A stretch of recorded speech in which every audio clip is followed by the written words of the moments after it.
Hello, everyone out there in podcast world. Hope you're having a great day. You are listening to or watching the Service Business Mastery podcast. We have a special episode today. We're going to talk a little bit about voice AI and how the industry is changing. And we're excited. We've been talking AI a lot lately. And this episode was one that we were already booked for Wednesday, but we really wanted to talk to Tyson. I We've think been we're talking double to him booked for a for while. Wednesday. We're busy this week. We are. And then I drive to go out of town. So we wanted to have Tyson on the show. We've been talking to Tyson a lot here lately with Avoca AI, and we're excited to have him on the show to talk voice AI and how it's changing the home service industry. But Josh, you want to get? Yeah, that's like the tip of the iceberg because they Yeah. also are incorporating text and email. So pretty much customer service communication platform through AI. They're really focused on the voice component right now because I know there's a lot of angst and people wanting that, and there's a lot of talk about it. So I think that's probably why and Tyson can definitely fill us in there, but we're very excited to talk about this stuff and get deeper into understanding what is coming, what's already here, and seeing what the industry has in store in 2024. Absolutely. So let's get started with today's episode. Are you looking for valuable business advice to reach that 7-figure revenue mark? Do you want actionable tips to properly navigate through every business challenge you encounter along the way? Let Tersh Blissett and Josh Crouch be your guide in getting you to the top here at Service Business Mastery. Tune in as they sit down with world-renowned authors in business, leadership, and personal growth who share valuable insights about management, marketing, pricing, human resources, and so much more. Let their nuggets of wisdom gold guide you in owning a thriving, profitable, and ever-growing business. Here are your hosts, Tersh and Josh.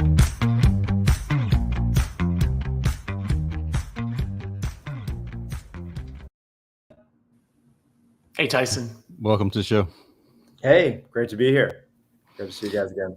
Yeah, absolutely. So we've talked to you a lot here lately. You're probably tired of seeing my face. I've asked you a ton of questions. Every time Josh had a question, I was like, I don't know, let me ask Tyson real fast. So I've talked to you a lot. But for those who are tuning in and listening to or watching this episode, can you give a brief history of yourself, who you are, and what Avoca is? Tyson, real quick. I think your past background, because I know we talked about it last week when we were doing the pre-meeting, I think is important to kind of help people understand as well. If you wouldn't mind giving us like a brief overview of your past, however many years you want to go back, but your background, so that way people understand the evolution of the technology. Yes, absolutely. I think that's a great place to start. So I've been in the AI industry now for almost 9 years. My background is primarily on the kind of AI ML research side. I studied computer science at MIT, spent many years in the lab there, working a variety of projects, all in the kind of AI, generative AI space, and as well as touching a lot with voice and NLP. After MIT, I spent 2 years working for a lot of Fortune 500 companies in the management consultant capacity.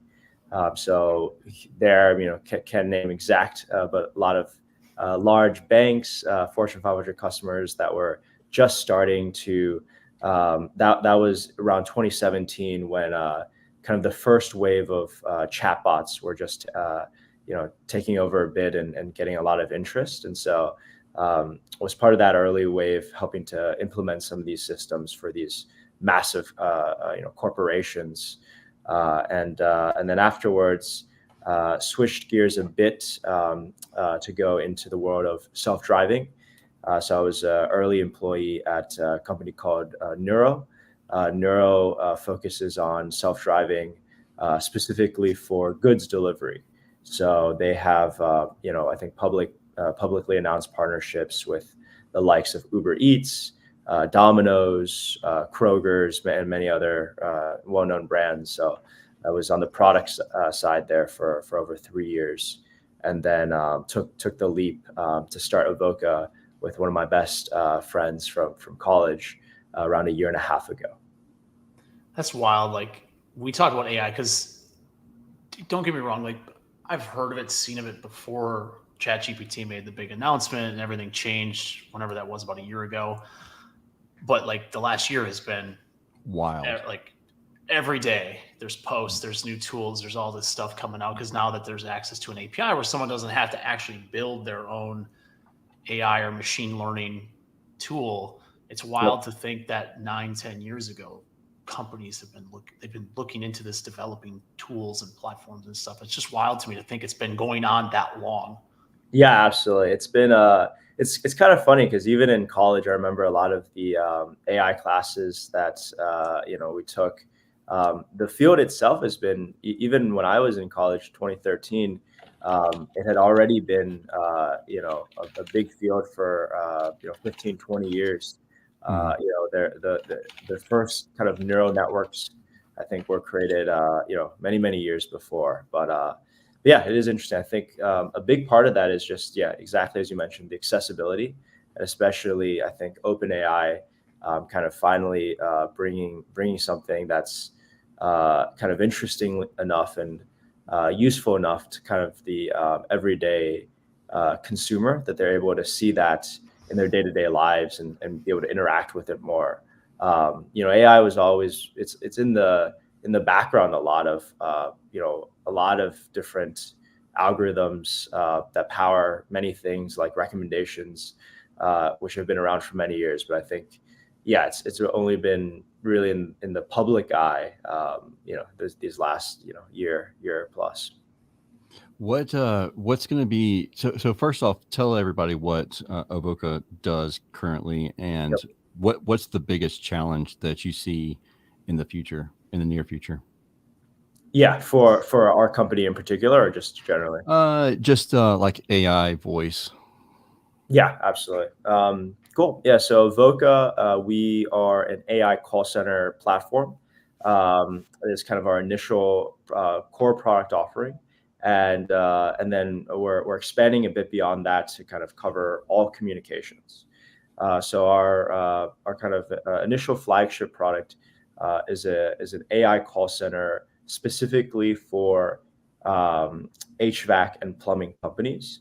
The idea being we have an AI digital assistant that sounds fairly human-like and is able to, in a conversational way, be able to answer customer questions and collect information. And then I think what's kind of unique about our system, as compared to some other, voice assistants in the market, is that it's very specialized for the home services and in particular HVAC and plumbing. We have very deep integrations with Service Titan, which many of our customers use, and basically the ability to actually book an appointment or book a job and take all of those details and directly be able to pipe that into Service Titan, House Call Pro, or whatever kind of CRM you're using. So you're saying like right now, if let's say at 5 p.m. my phones flip over and I want this AI agent to take over, it Yes. has the ability right now to take the information and also take that information. Can it? I guess maybe it's a mental block on my side. It can actually enter the information into like a service type and then book the job as well. Yes, precisely. So it would sound, it's still not 100% human-like, and so you can, and we want to be upfront. We're very clear. Hey, this is, let's say you guys had like, Tush and Josh's HVAC company. We'll be like, hey, this is whatever name, Arthur, with Tush and Josh's HVAC company. I am their Avoca AI assistant. How can I help you today? And then it'll be, oh, well, my air conditioning is broken. And then we'll be like, oh, okay, well, we're sorry to hear about that. We'll collect a few details. And then once we collect those details, the AI agent does that. Then they will be able to, basically we have, ability to integrate with Service Titan through their API. So we basically take that information and then we are able to programmatically book a job in Service Titan for you. Can it see our schedule and say, yeah, we're booked out until XYZ date, or Can it say, yeah, we have availability for this afternoon or that type of thing? Yep, it can do that.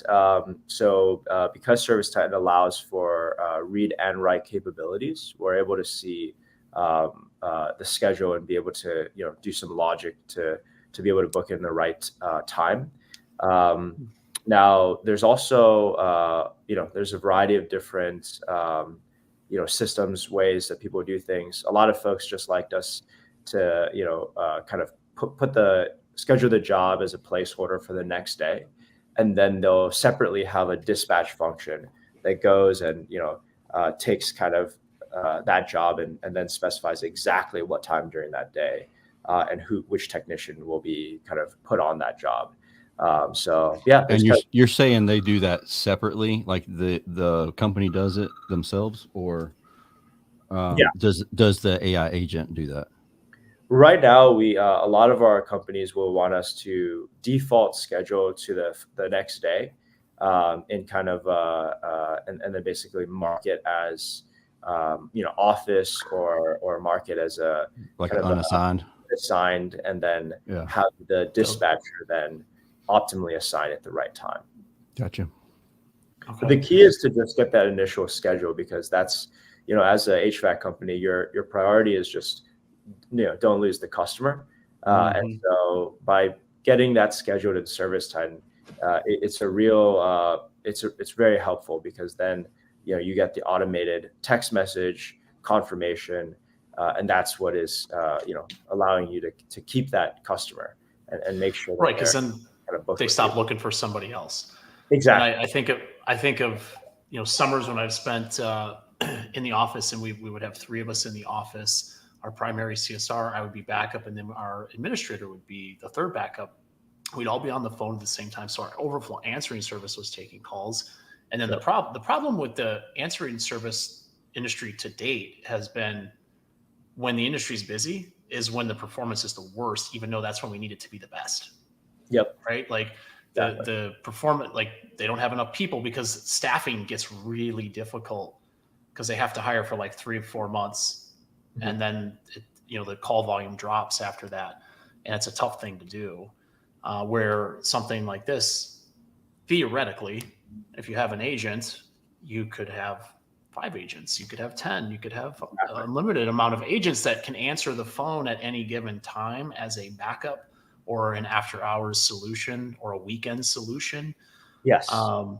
So that's where it's enticing for me. It's not about necessarily replacing the people that are there, because I think some human oversight needs to happen. But I think handling those extreme demand times, because we get a lot of at Relentless Digital, we have a lot of reporting around calls and missed calls and the reasons and all of these different things. Companies miss a lot of calls, whether they think they do or not. They do. Yep. It just happens. And whether the calls are abandoned, or there's a phone issue, or they just don't have the people or resources to pick up the phone. And this really solves that immediate problem of okay, if I have 1 or 2 CSRs, or if I have 5, now I can have a potentially unlimited amount. So if I have 10 calls coming at the same time, they can all get answered. Exactly. What is the limitation on the amount of calls that can be handled at the same time? Really, there is no. We can handle essentially an endless number of calls, completely paralyzed, because it's just all running in the cloud, right? So we can. I think the most that we've seen and tested that works well is 50, but yeah, it could easily go above that as well. Are you limited by the VoIP system? Is there a limitation there? That's what my question was going to be. Well, no. I thought of it first, Josh. So we haven't seen any type of case in reality where the system has had to drop a call because there's been too many. The short answer is I don't think so, but yeah, maybe it is possible if you get to a large enough amount that there could be some things. I'm sure at some point we'll figure out the answer to that question. Leave it to me, I'll break it. Yeah. Tersh is going to develop 100 AI bots to call at the same time just to see if he can break this thing. So how do you handle objections? So how because like you said before, our goal as a service business is to get the call booked. And Yes. so I will say there are certain people who we do not want to book a call with. And it's going to be very difficult for you to know that individual. It, do you just book it and then the dispatcher later on calls and says, hey, look, you're on the do not service list. So sucks to be you, but we're not servicing you. Like, how do you handle that? Yeah, no, great question. So we are able to take into account, a lot of different information. And so if you do have a do not serve list, Mhm. it's actually as easy as we can just ingest that. And then if you have like that list and number, then we can automatically just not take the call or give them a kind of a automated response if you have the number. If you have the name but not the number, we can gather the name, and then once we recognize that it's on the do not serve list, we can also be able to handle it, whatever way that you desire. And in terms of objections, that's a really good question, because I think, as you mentioned, that the goal is to really optimize everything, right? Like you want to, one thing that we kind of like to say is like, in a lot of organizations, you have some CSRs that are much better and just perform higher for whatever reason than everyone else. And kind of one of our goals is, how do we make an agent that is consistently performing at that high level? And a lot of that has to do with tenure as well, right? Like as you guys know, like CSRs, especially in the HVAC industry, is probably one of the most highest turnover positions.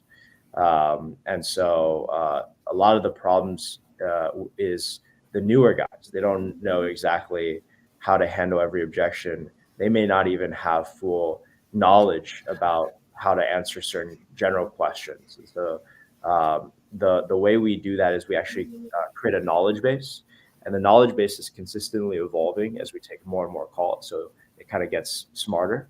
But the knowledge base is initially populated with kind of input directly from the business. So we will basically work with the call center kind of head or like an operations manager to essentially create an initial knowledge base that essentially it ingests like guides that ideally you already have, right? So like you might already have a objection. Like your hours of operation, or if you Yeah. have certain how to handle these objections, like you have a list of them. Yes. So Exactly. I think when it comes, like some of this stuff, what it comes down to for me is having a great initial SOP in place, like how to handle these things. If you have it in writing, Exactly. you can hand it off to an agent or a company or a product like yourself, and then obviously that can learn from there. Because the prompt stuff, like we've been working on some stuff in the background, like figuring out the order to put the prompts and some of these other things. Like some of that stuff can get really daunting to try to figure out yourself. Mhm. Yep. And I don't know what other information is useful. So obviously, like objection information is useful, but like if companies wanted to start thinking about maybe okay, so pricing, is there anything else that's super useful for like people to prepare if they decide, hey, I want to talk to Avoca, but they should prepare some information ahead of time so they have it ready for you? Yes, absolutely. So usually what we like to get, it's part of our onboarding process, and we have a template. But yeah, you named a lot of the key pieces. So we want to have generally a script. So a lot of folks already use after hours call centers, and so you have like some simple script with an opening line, a closing line. Here's the information that we want to collect. Here's information needed to book a job in Service Titan. Then we'll need your Service Titan API credentials in order to be able to build that integration. And then beyond that, it's just, some of the basics like hours of operation, if you charge a diagnostic fee, what type of jobs do you service? There may also be some things around like how do you, like what type of units you're able to service, your location, a few of these kind of basic things. Your service area. Yeah. So like if somebody says they're in this area, you can say, hey, no, you're outside of our service area. Yes. So you're not booking a job that's an hour away. Yes, exactly. So Yeah, all of those things, we kind of have a standardized template, but you fill it out. It's pretty quick. And then the way I like to think about it sometimes is it's actually not too dissimilar from some of these existing after hours call centers. But I think some of the key advantages of a more AI based approach is consistency, right? You'll be able to consistently have an agent that has zero hold time, right? So sometimes after hours, especially, you get a That's a big service, problem. they might be a minute, 2 minutes, 3 minutes, 4 minutes. Customer might have already left, and you just lost a $20,000 job. Yeah. For us, we pick up immediately, no accents. Agent's always in a good mood, and it's very consistent, right? You're able to very clearly define, exactly what the agent says and the flow, and exactly how it handles objections to a certain degree. So you literally led right into Steve's question here. You posted a question. How soon till the voice is next to unrecognizable from a human? I think part of what Steven's asking is the latency also. Like, Yes, good. Latency and like just the quality of the voice. the quality of the voice. Yes. That is a very, very good question. It's something we think about a lot here at Avoca every day. I think the short answer is that if we were to kind of limit it to like a very limited interaction, like a phrase, then even the current capabilities are very close in that if you were to just record my voice and then you were to record an AI generated version of my voice, there's actually a chance that even today you may not be able to decipher which one's the real voice and which one is the AI generated voice. If it was just like me saying a few phrases or maybe like a quick monologue.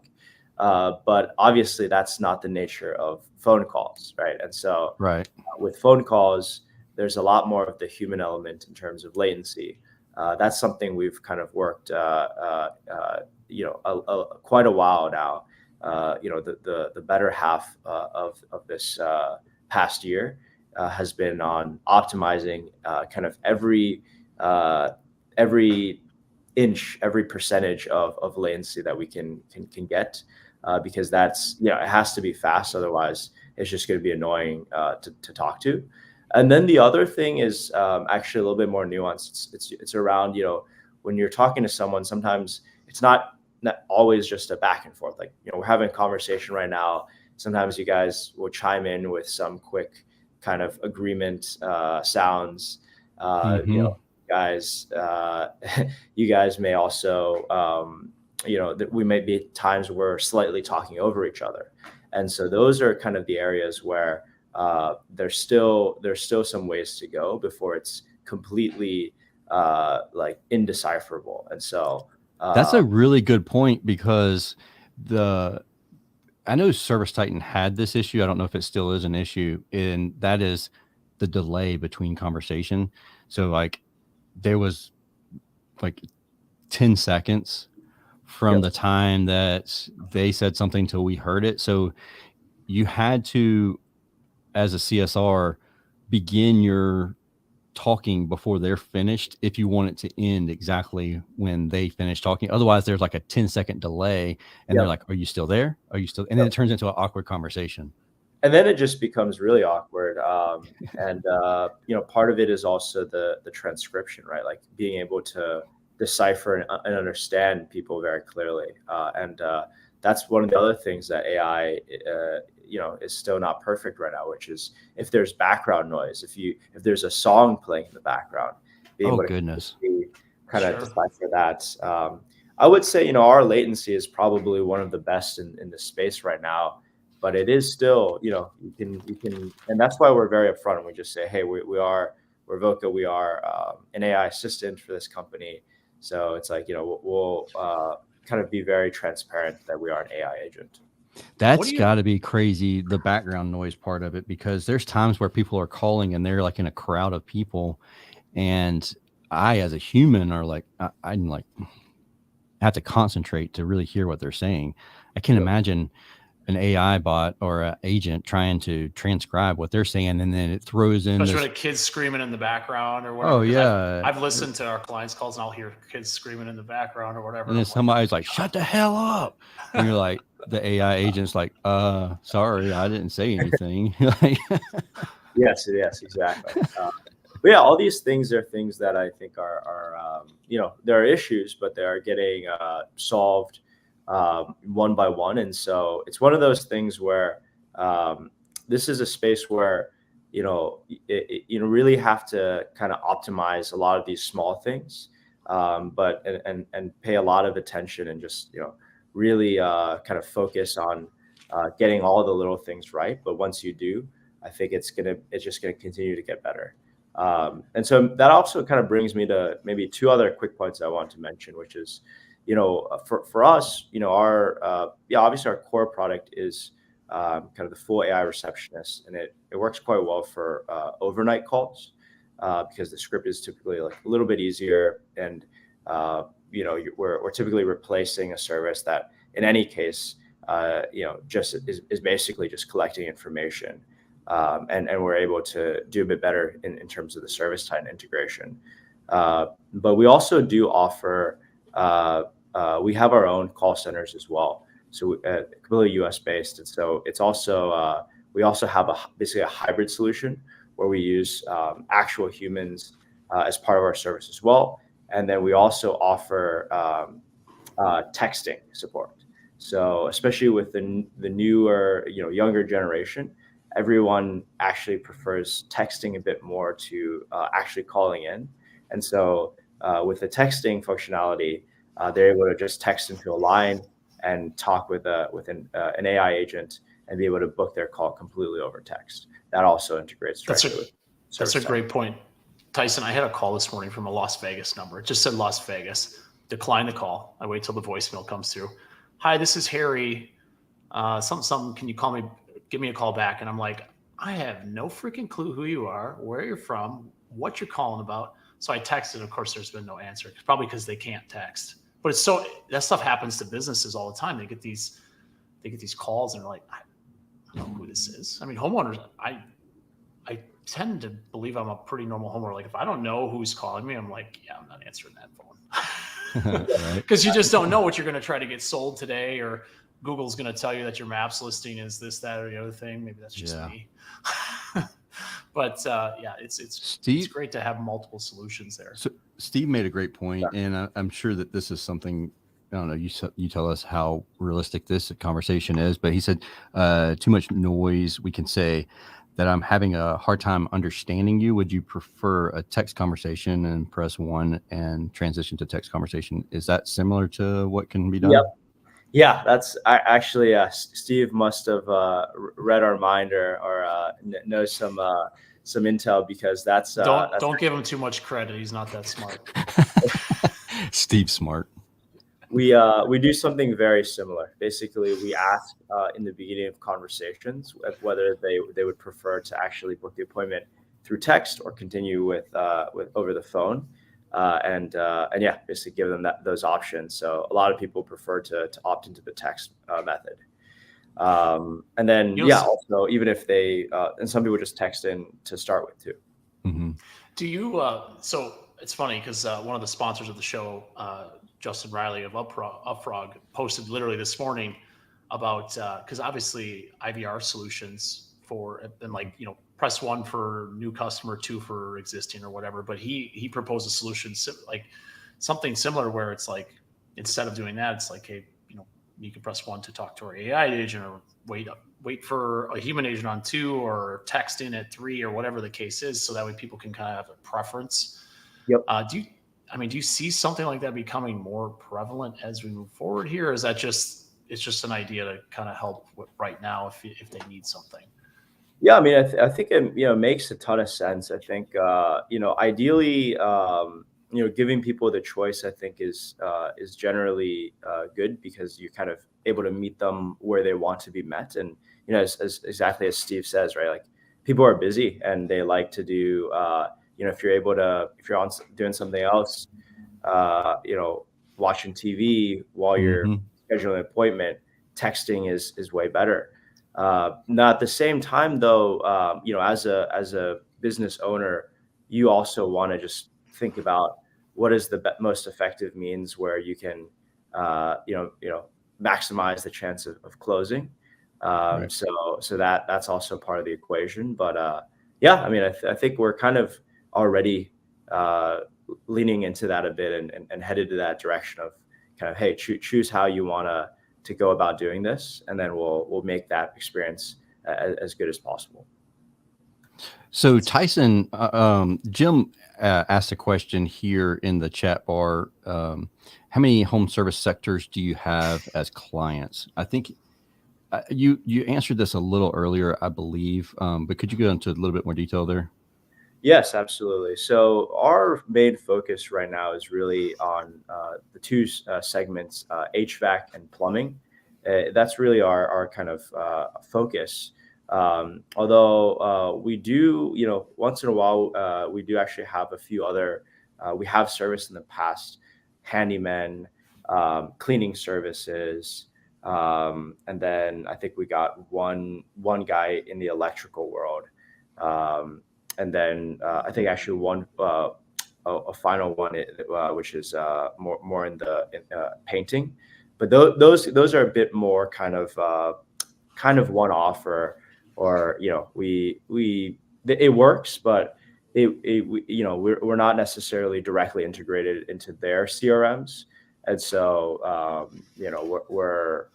it's basically not deep focused. That's a great point that you bring up there. How do you handle situations when someone has a CRM that you are not currently integrated via like an API or something like that? Yep. So the way we think about that is if a customer segment that we think fits kind of in our ideal vision of this is a customer segment for which our product can bring a lot of value to, then we will see, okay, are we getting, how many more folks are kind of interested in this? And if there's enough interest, then we'll build that integration. And it's usually any somewhat mature CRM will have API access and API endpoints to allow us to integrate into. So then we'll build that new integration. So what happens if they don't have it and they're not, and they're not going to be integrating with you? Like, how do they still get the information? Yeah. So if they don't have a direct API integration, we typically, unless it's there's overwhelming interest, we will just kind of not be able to integrate with them.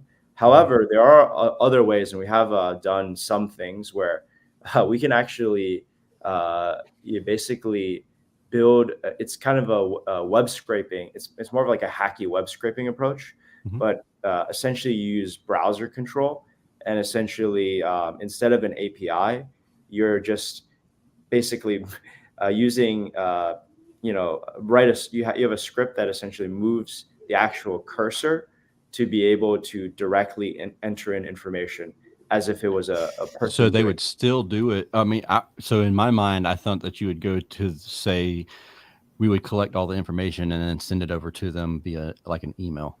But that's always, we always do that. Does it take does it summarize it, or does it put in like a certain format? Because I'm thinking like when I had the last answering service we work with, always put like a certain format of like name, address, all the stuff, and then like what was wrong, and I would send a text to our on-call technician, because we didn't have our answering service booked to jobs. We sent a text to the technician, and then the technician would be their responsibility to contact the customer and book the appointment.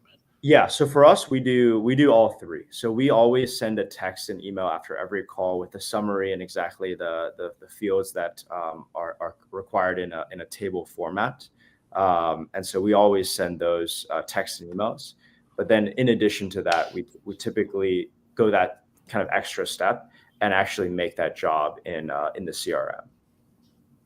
That's awesome. No, because I mean, obviously, if you only integrate with certain CRMs, at least the point is you can still use the service and you can still get the information. You would just have to have a person manually enter the information into whatever CRM, even if they're using Quick. I mean, we have clients that just use QuickBooks, so that you can at least put the information. Yeah, don't laugh.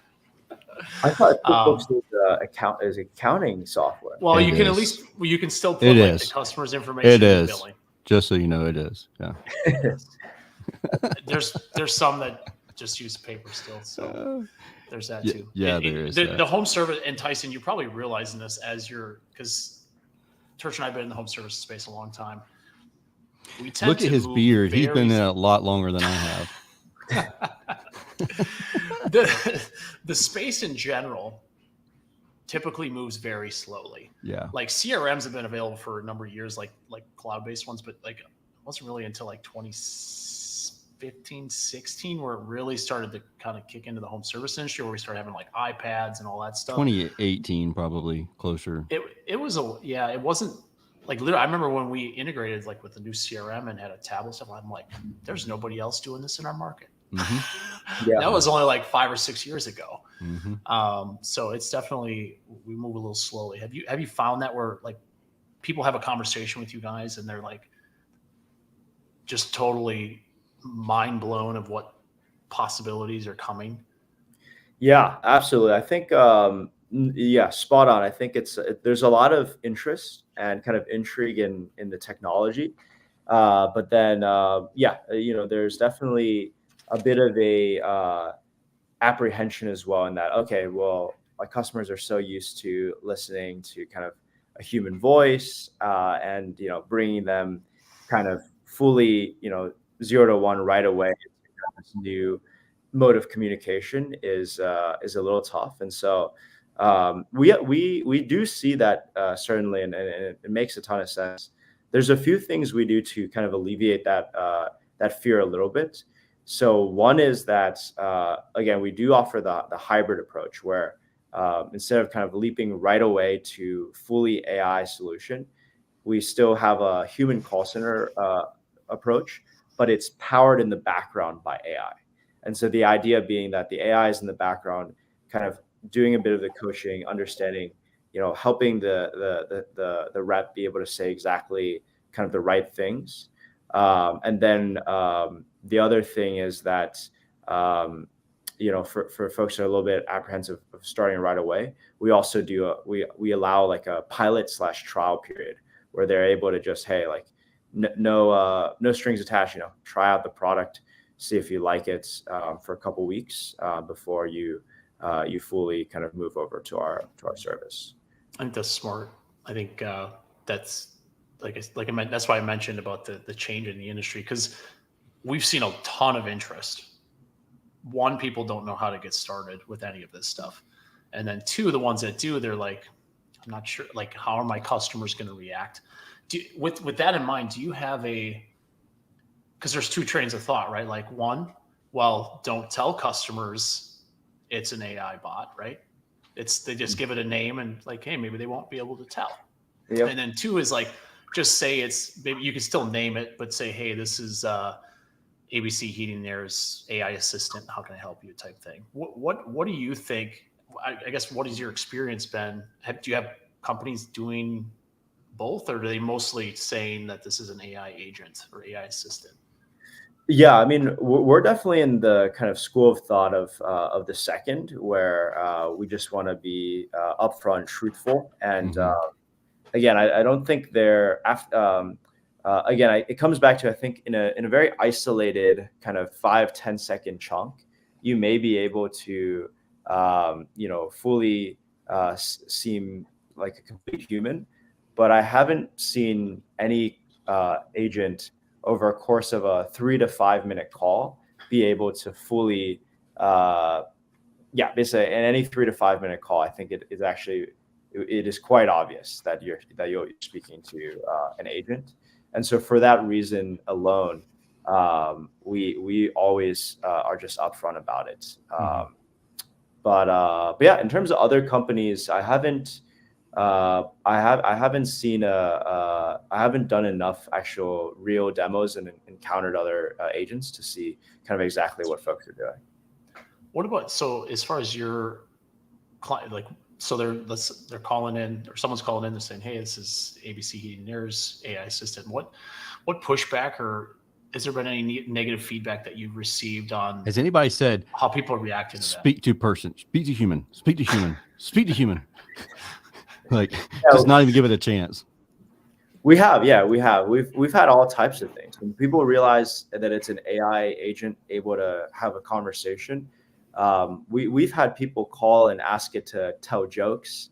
We've had people who are like, who is your master? Like, there's been all types of funny things that people like to say.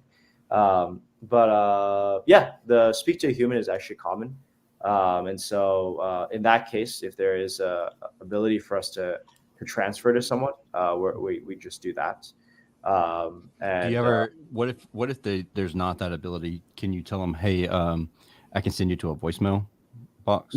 Yeah, exactly. We can hey, leave a message for us, or then we'll try, hey, like we don't have anyone readily available right now, but we do have some folks that can help you over the text, and then we'll transfer them to text. Okay, that's not too crazy, I don't guess. Yeah. No. Have you had anybody? I mean, I'm sure probably so, but have you had anybody just like as soon as they realized it was AI, they just hung up? That doesn't normally happen. Okay. I'm trying to think, has it ever happened? It may have happened. It may have happened once. This was so probably, that's really like uncommon for it to happen. So it's not common. It's not common that happens. This may have happened like 6 months ago in more of our early versions where AI sounded a lot more robotic, but yeah, as of recent, it has not happened. How often is it changing from being robotic to sounding like having the more human tone? Say that one more time.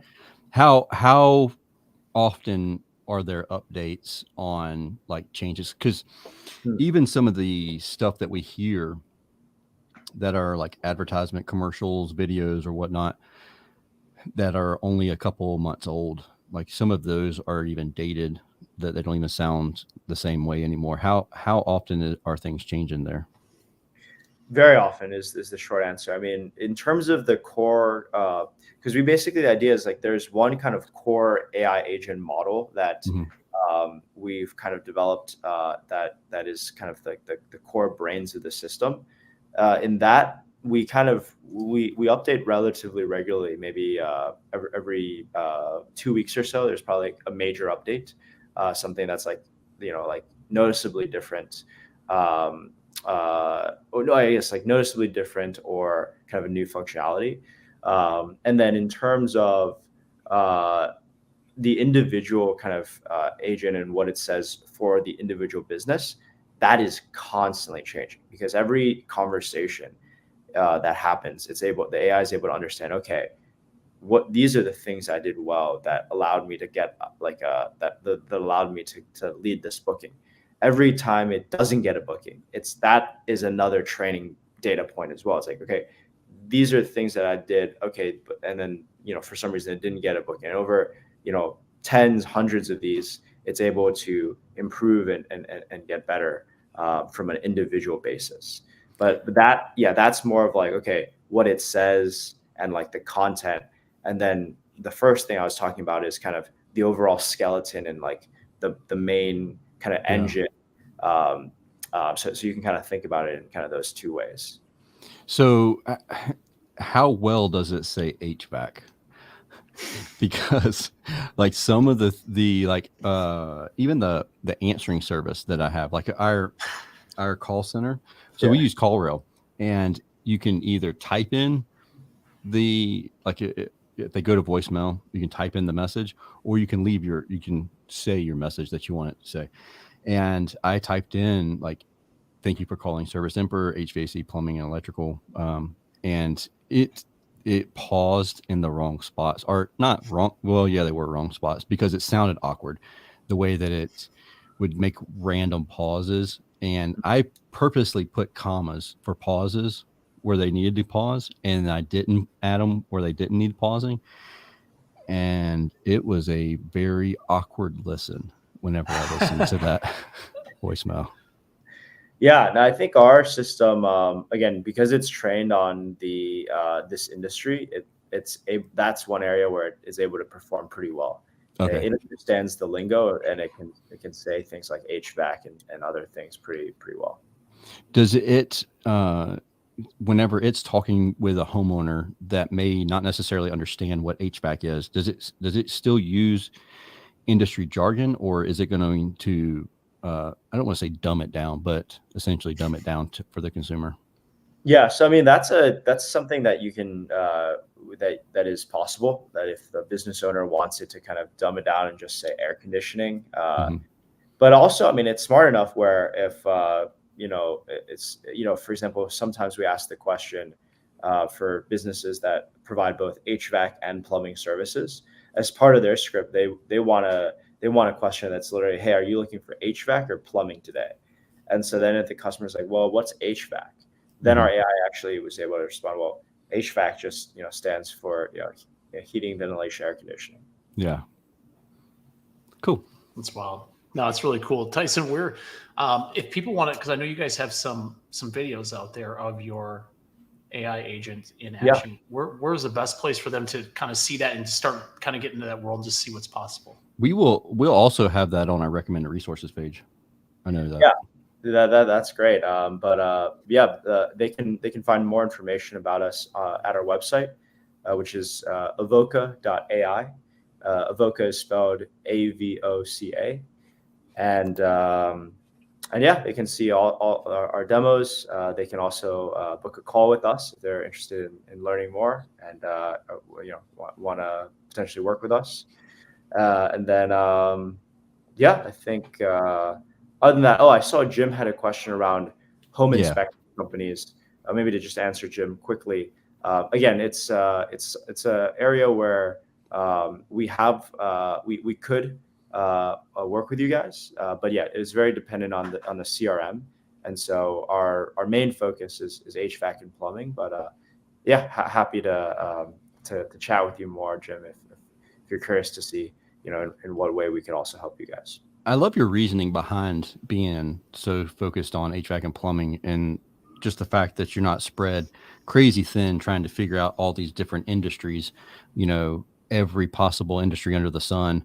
Instead, you're getting very focused on the conversations that are being had with these home service businesses.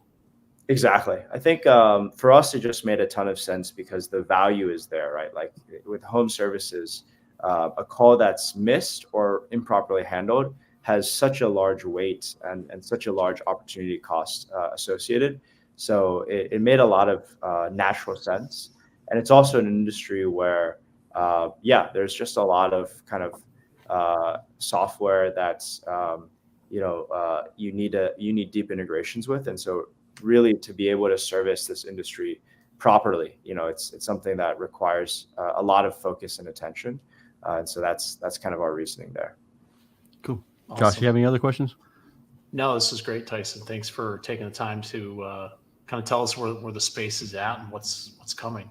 So I'm sure it's an exciting time. We'll need you back on in probably 3 weeks because it'll probably all change by then. Absolutely. It was a pleasure. And thank you guys so much for having me on the show. Cool. We appreciate you. We appreciate everybody that's listening to or watching this episode. If you have any questions, remember avoca.ai to learn more about what they have. And then if you have any questions for Josh or I, servicebusinessmastery.com. And there's a little green button at the bottom right of the screen. Feel free to click that and record a little message, and it comes to Josh and I, and we'll answer it as soon as possible. But with that being said, I hope you have a wonderful and safe week. Until we talk again next time, we'll see you. Thank you again for watching the Service Business Mastery Podcast.